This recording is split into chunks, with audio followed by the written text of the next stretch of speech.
Ya, oke Mbak Ayu, mungkin kita akan membahas soal bullying yang lagi ramai diperbincangkan di media sosial belakangan hari ini. Mungkin seperti apa sih, mungkin dari segi psikologi seperti apa nih melihatnya ketika kasus bullying ini ramai lagi, khususnya di tengah-tengah adik-adik kita yang masih bersekolah gitu, Mbak Ayu. Seperti apa? Iya, sebenarnya itu juga tidak baik ya bagi teman-teman atau adik-adik yang sekarang ini mungkin tidak terkena bullying, tapi secara spontanitas dengan melihat seperti itu juga ada rasa ketakutan juga, kecemasan juga. Secara psikologi yang bersangkutan korban nih diperlakukan seperti itu dengan teman, baik secara verbal atau mungkin secara langsung ya fisik gitu, akan mendapati trauma yang sangat berat dan ringan, pendek dan trauma pendek dan panjang. Trauma pendek ini bisa ditangani secara langsung ya. Yang bersangkutan hanya mungkin merasa ada rasa keresahan, sakit yang mungkin tidak berkepanjangan, lalu akhirnya dari pihak-pihak tertentu juga mendukung bagaimana untuk cepat pemulihan, terutama untuk keluarga ya. Jadi kalau menurut saya ada beberapa kejadian yang telah saya lihat dari yang sekarang ini sedang viral, mesti harus ada beberapa pandangan yang secara psikologi dan secara psikiater dan secara umum dan secara sekolah. Ada 4 level itu yang harus kita lihat ya. Korban ini melakukan merasakan apa yang dilakukan teman ini, apakah membuat trauma bagi dirinya atau tidak. Nah, itu dibutuhkan pendekatan secara psikologi. Kalau perlu ya dengan psikiater, tapi kalau hanya sekedar untuk mengetahui bagaimana kondisi yang bersangkutan secara mental, yaitu dilakukan dengan seorang psikolog seperti itu. Itu pun juga kalau menurut saya ngeri juga ya ngelihat perilaku yang begitu kayak sudah terbiasa dia melakukan hal seperti itu. Nah, mungkin juga akibat lingkungan dari keluarga juga, pola asuh ya, lalu pertemanan juga, bagaimana dia berteman dengan orang lain, itu ya juga harus disikapi juga. Kurang center. Sorry Mbak Ayu, agak ke tengah sedikit, mungkin duduknya boleh. Kamera digeser. Kurang center soal posisinya. Siap, bagus, good. Lanjut. Oke, Mbak Ayu, kalau tidak salah ini kan bahkan ada anak SD yang menjadi korban itu nekat lompat dari lantai atas itu, kalau tidak salah Mbak Ayu, anak SD, sampai mungkin kalau tidak salah menghilangkan nyawanya gitu sang korban. Ini bisa mungkin terjadi sampai sebegitu stresnya kah, atau seperti apa mungkin? Iya, itu depresi akut itu. Karena sudah merasa bahwa, karena orang dibully itu kan merasa dirinya sudah tidak percaya diri. Tidak percaya diri, ada ketakutan, ada rasa was-was. Inilah yang kadang-kadang orang tua tidak tanggap dengan kondisi perubahan anak. Baik karena mungkin kesibukan kedua orang tua, atau mungkin memang kurang perhatiannya. Seperti itu. Jadi memang kalau korban bully itu memang harus segera ditindaklanjuti. Pekalah sebagai seorang ibu atau ayah ketika mendapati anak-anak yang dulunya ceria tiba-tiba jadi pendiam, tidak mau bergaul, lebih senang menyendiri. Ya intinya adalah dia memutuskan sosialisasi di luar. Nah, ini yang memang harus disikapi dengan keras, karena kalau orang sudah dibully itu traumanya luar biasa. Itu harus dilakukan pendekatan secara emosional terhadap anak yang bersangkutan. Seperti itu. Sehingga yang sempat sampai bunuh diri itu kan karena merasa dirinya sudah tertekan, sudah hilang rasa percaya diri, baik untuk dirinya sendiri dan bersosialisasi dengan lingkungan. Oke, Bu Ayu, kata bullying itu kan yang kita tahu dari bahasa Inggris ya. Mungkin secara psikologis ini salah satu bisa dikatakan sebagai penyakit mental kah, atau memang di usia-usia adik-adik kita ini memang sedang mengalami penyesuaian pencarian jati diri sehingga dia melakukan itu, atau seperti apa? Ada 2 hal yang bisa kita lihat ya. Yang pertama adalah suatu perilaku yang dilakukan orang tersebut ya.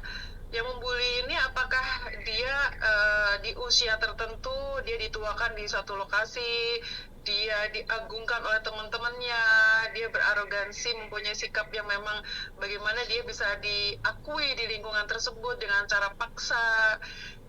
Lalu bagaimana yang bersangkutan ini memang sedang mencari jati diri.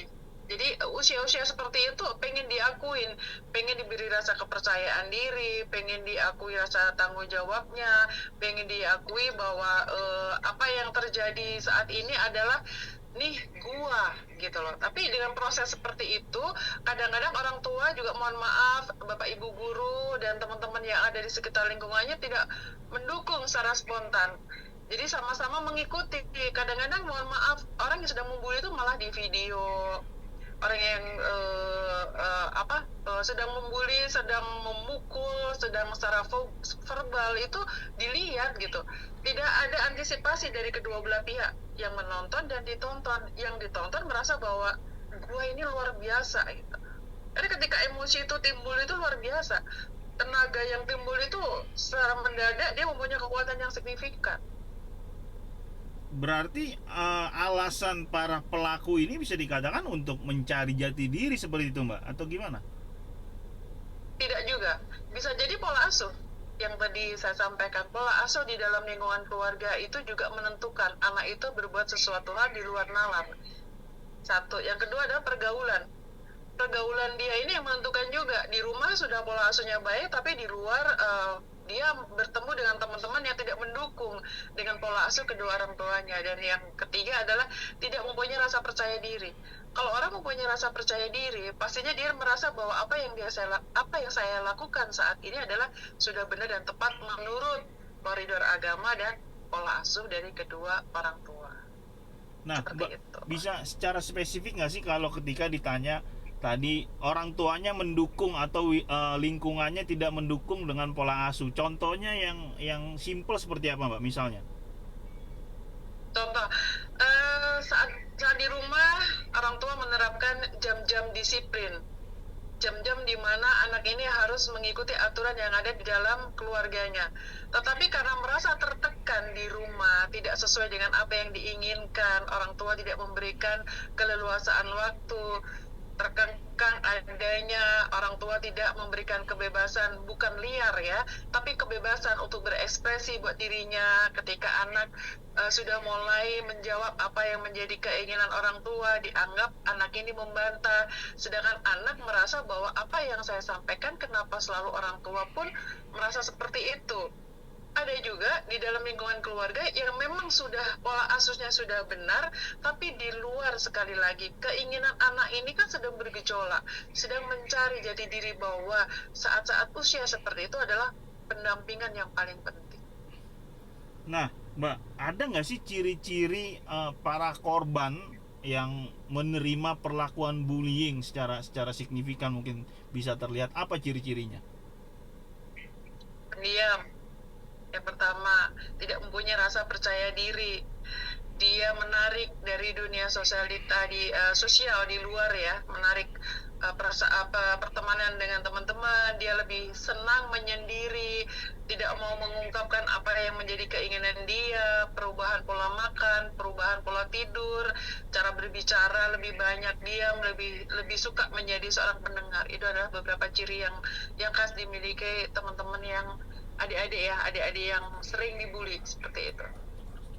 Nah, Mbak, mungkin sebagai orang tua nih, kita juga mungkin orang tua muda atau mungkin yang sudah lebih senior juga, yang punya anak di usia 10 sampai 12 tahun, mungkin yang relatif mengalami hal-hal seperti ini tuh seperti apa? Kadang kan kita sebagai orang tua begini, Mbak, kalau dipukul harus pukul balik dong gitu. Ini salah satu cara yang menjadikan ini menjadi bullying juga, atau seperti apa yang harus kita lakukan nih? Karena begini, kadang orang tua juga memang harus memberikan pembelajaran kepada anak juga ya. Ketika kamu dibully, ya sebaiknya dilakukan hal yang menyadarkan. Bukan berarti kita membalas ya. Contoh, kamu pendek, hitam, nggak apa-apa. Aku pendek, hitam, lebih cakep daripada kamu. Daripada kamu tinggi, putih, tapi kamu nggak cakep.